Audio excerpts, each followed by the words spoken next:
Hey, hey, it's Heather here, Confidence Through Cabaret. So happy you were joining us. Today is Thursday. It is Work It Out. And we are talking all week about mindset in relation to our beliefs and in relation to our fear and how sometimes we hold ourselves in that space because it's comfortable. And it doesn't feel good to be in that space, but it's a space we know.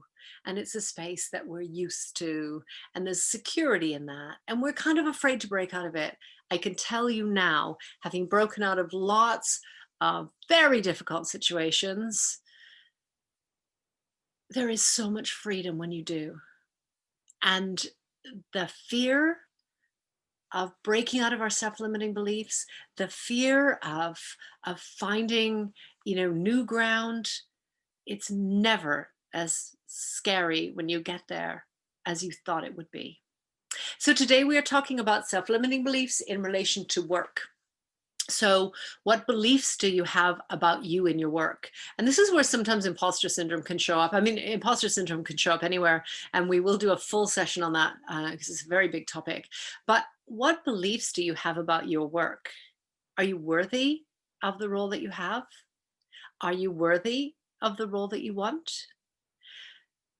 Are you good at what you do? Are you ready to move to what you know you could be or do? So what belief do you have? And how do you know that is true?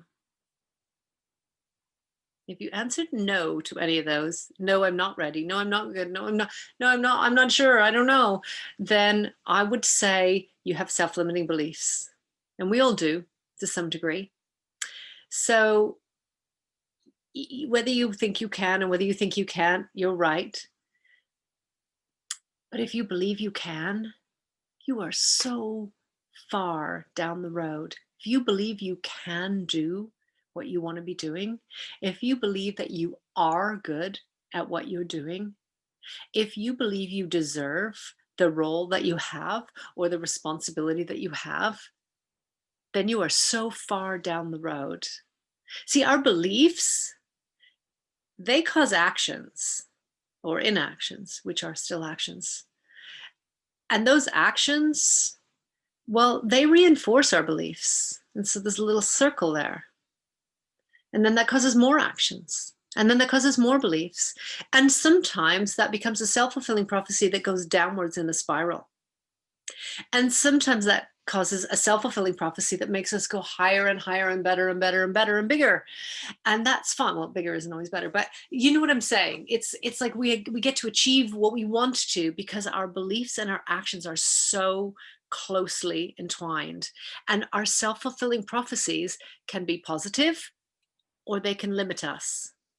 So when we get into a circumstance, and you'll see this on actually, Kelly had a lovely slide. If you check out confidenceforcabaret.com, go and register there. Kelly's masterclass this week, Lifestyle Engineering, talked about this kind of cycle. And I'll just do a more simplified version of that, which is about, sometimes we have circumstances or we get results and that causes us to have a feeling or a response.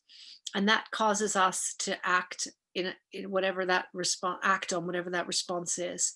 And sometimes it goes in a negative circle. It goes in that, oh, I had bad results that didn't go well. So then I have more fears and I'm more likely to not want to do that again. And then that kind of leads us to avoidance or, deepens our belief that we shouldn't be doing it or couldn't be doing it.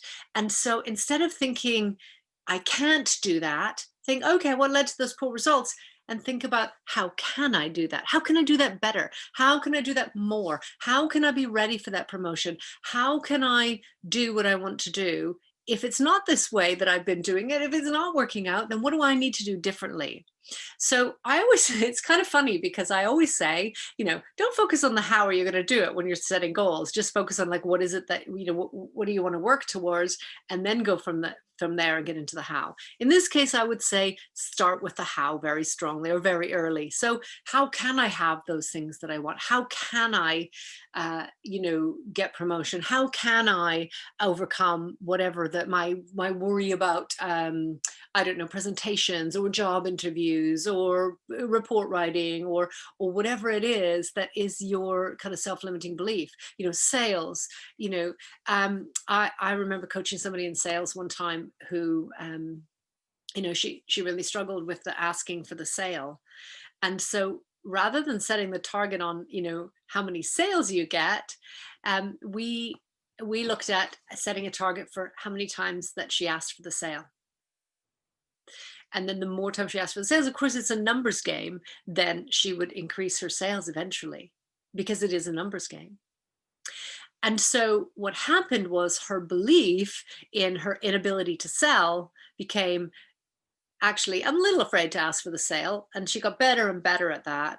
But in the meantime, what was really going on was that she was overcoming some of her fears and changing her beliefs to what was true. See, these beliefs, you need to say, are they true? Like, are they I use this question all the time. And in fact, I was on a Clubhouse. I'm on Clubhouse. If you're there, hit me up. I'm on at Heather YBYWYS. I was listening in a room in Clubhouse last week, and they were talking about this, this very thing around, kind of like, I don't know if I should be the one that was responsible. I don't know, maybe I'll mess it up. So I'm afraid to do it. And I'm afraid of my work. And it's just so important that you can start to think about, so is it true? And when I asked that question, is it true? The person that I was speaking with said, well, yeah, it seems true. Yes, but is it true? Like, is it categorically true? Well, yeah, at least some of the time it's true. Yes, but is it definitely true? Like, is it, because if there's room for doubt, there's little cracks of light, and then you can start to get in between those. So have a think about your beliefs. I know it's hard to change, but challenge yourself, find excitement, try things that you haven't tried before, try things that you've always wanted to try before, try things that you've never tried before, and you don't even know if you want to try them or not. So when I was before I had my own business, which was a couple of decades and a bit more ago, I was an employee, and my kind of challenge to myself was always, as I was a manager, I was head of training. I used to delegate out all the things that I really enjoyed doing. I delegated them out because other people got to enjoy doing them too. And then I got to try new things, some of which I didn't like. And honestly, some of which wasn't really, I could do them, but others could do them better. But I got to try new things. And you know what? That made me grow. And we've all come across people that say, I've got 15 years experience. There is a huge difference between the person who has 1 year experience 15 times and 15 years, 15 different years of experience. They are so much more broad. And sometimes our beliefs hold us back and stop us from trying those things. So do your beliefs serve you? Are you trying the things that are you speaking up in a meeting? Are you sharing your point of view confidently? Because guess what? If you think, I know what I'm talking about, I'm probably the most knowledgeable in the room or on the Zoom call, but I'm not sure I should speak up in case people notice that I'm not.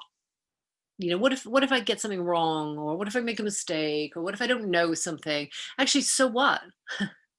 Do like, you need to get to the point when you're a little out of your comfort zone all the time. You're a little on the edge a lot of the time. And that's where you'll start to find that you'll get comfortable and your comfort zone will extend. And those beliefs around, I can't, and I really shouldn't, those start to shrink. They keep us smaller.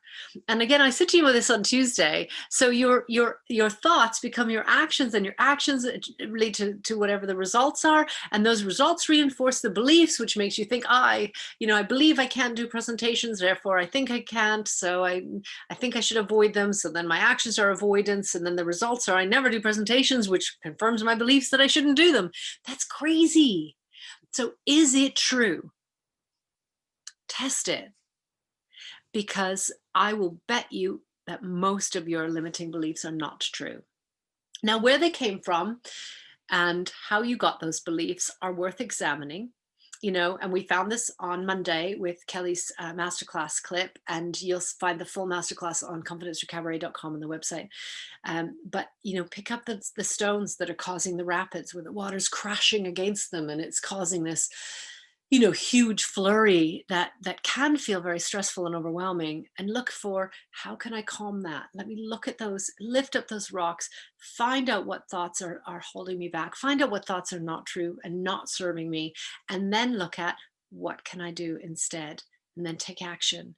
And that will lead to results. And maybe they're not going to be the perfect results, and maybe they're not going to be the results you wanted, and maybe they're going to be surprising results, but try it, because it will change your beliefs, and that will change the cycle. And instead of a cycle that goes downwards, or even, in my opinion, worse sometimes, is when it's stagnant and we just stay still. And we're not going downwards, but we're also not going upwards. We're not trying new experiences. We're not having new uh, references in our world. And if we just stay still, then we're frozen, and then we're not experiencing. So, self-limiting beliefs, I've loved being here with you. Check out your beliefs. Start from where you're strong. Look for ways that you can change your beliefs one at a time that are holding you back or limiting you. Look for evidence of where it's working and celebrate wins. If you want more of those details, there's about 10 steps I went through on Tuesday. Go back and check out Let's Get Personal on self-limiting beliefs, and you'll get more information there. I'm always available on Confidence Through Cabaret on Facebook. You can hit me up on there. We have challenges. We have lots of fun on there. Check out the units when you join, because you can go back over some of the units that we've already been working on, or challenges we've already done. Check us out on all the social medias. Check us out on our podcast. Like and subscribe here. I will be back tomorrow, and that is Focus on You Friday. Thank you so much for joining us. My name is Heather. This is Confidence Through Cabaret, reminding you that it is your body, your world, and your stage. Enjoy.